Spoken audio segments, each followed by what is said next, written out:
Daw nagrereklamo ang mga residente dyan sa Tondo, Maynila dahil sa walang tigil Ayun. na pagpapaputok ng firecrackers netong mga Nako, residente. kaya ganyan naman nung magpasaway. Oo, ang detalye niya ni hatid ni Arch29 Boy Gonzales. Boy G. Edniel, nagrereklamo ang ilang residente sa Tondo, Manila dahil sa umano'y walang tigil na pagpaputok ng mga firecrackers yung malalakas, partikular ng pikulo sa loob ng mga residential area. Ayon kay Michael Decano, isang residente na kagagaling lamang sa karamdaman mula pa noong December 23 hanggang sa kasalukuyan ay tuloy-tuloy ang pagpaputok ng sa Dagupan, Corner Perfecto Street, lalo na sa Endaya Street at Deodato Street, sakop ng Barangay 53. Sinabi ng residente na labis na naapektuhan ang mga senior citizen, mga lolo't lola, mga may sakit at maging ang mga alagang hayop dahil sa malalakas na paputok na nagdudulot ng matinding stress at pangamba. Hiniling ng mga residente sa barangay na magsagawa ng agarang aksyon kabilang ang pagsaway at pag-aresto sa mga lumalabag sa umiiral na ordinansa laban sa paputok sa loob ng residential area. Samantala, may kaparehong reklamo din ang mga residente naman sa Soli Street at Abad Santos sa Tondo, kung saan ayon sa kanila sobrang lakas ng mga paputok na tila yumayanig na ang kalsada at nagiging perwisyo sa komunidad. May hawak kumano yung video ang mga residente bilang ebidensya at umaasa silang ito ay mapapansin at maaksyonan ng pamahalaan ng lungsod ng Manila at ng mga tauhan ng Manila Police District. Ito si Boy Gonzales para sa DCRX. Yes. Sa ngayon ba itong mga reklamo ng nagpapaputok, wala pa namang nasasaktan ano? At ayaw naman syempre nating humantong pa sa ganun.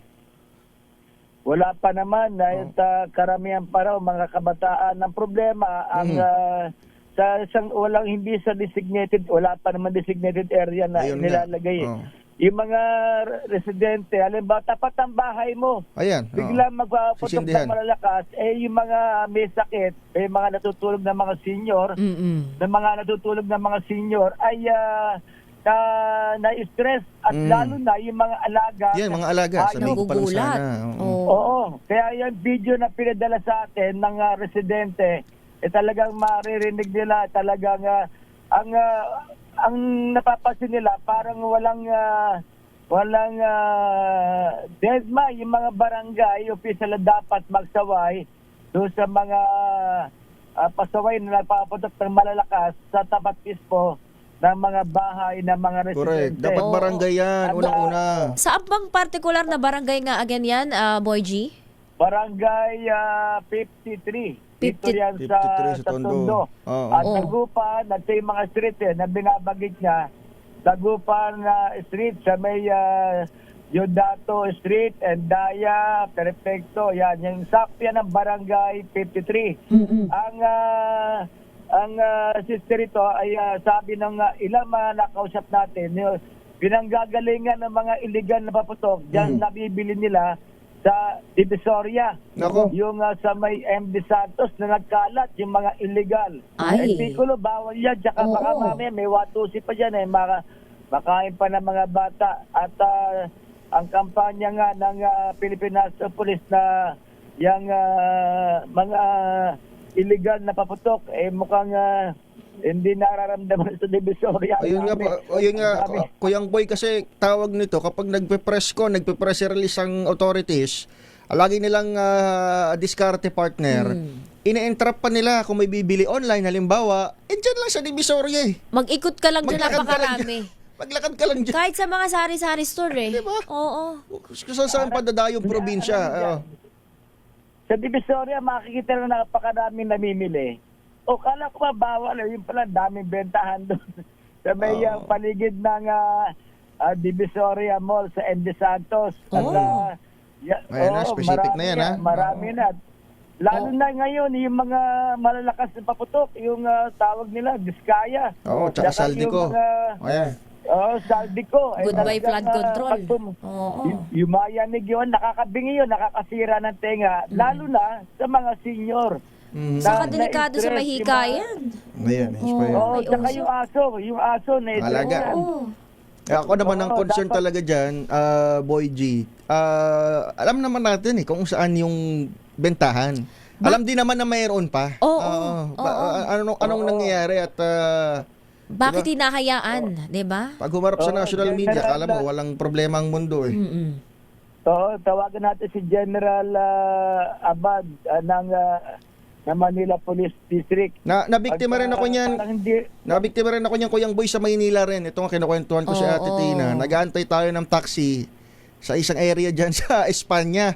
Agulat tayo ayaw kong tawag paputok, pasabog eh. Malakas, May sobrang sumabog sa lakas. likod ko eh. Oo. Ayun pala mga bata rin. Tama, yung ganyan yung kwento mo sa report mo. Mga kabataan ba na nagpaputok sa public spaces pa? Nantitrip. Oo, Oo. nantitrip. Parang Oo. gano'n. Oo.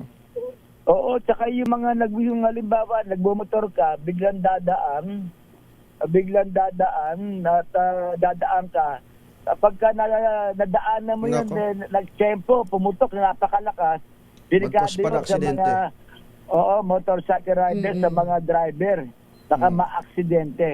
Yan yung reklamo ng mga, ang area na binanggit natin kanina, dapat yan ma-aksyonan din ng mga barangay. At ano yung kampanya, yung kampanya sa illegal na paputok, mas maganda ay salakayin na nila yung mga lugar na nagbebenta ng illegal. Ang dami. At isa pa, yung napansin ng mga residente na nagreklamo sa atin, walang mga pares 27, baka mamaya biglang magkaroon ng aksidente, may naninigarilyo. Sunog. Habang Oo. namimili ng paputok, magkakaroon pa ng disgrasya. Mm-mm. Yan lang ating report mula dito sa area ng Tondo na na-stress na ang mga lolo't lola, ayaw na ayaw ni Yorme Isko Moreno Dumagoso yung mga napeperwisyo ang Correct, mga senior citizens. Mga kapitan. Ito si Boy Gonzales. Oo.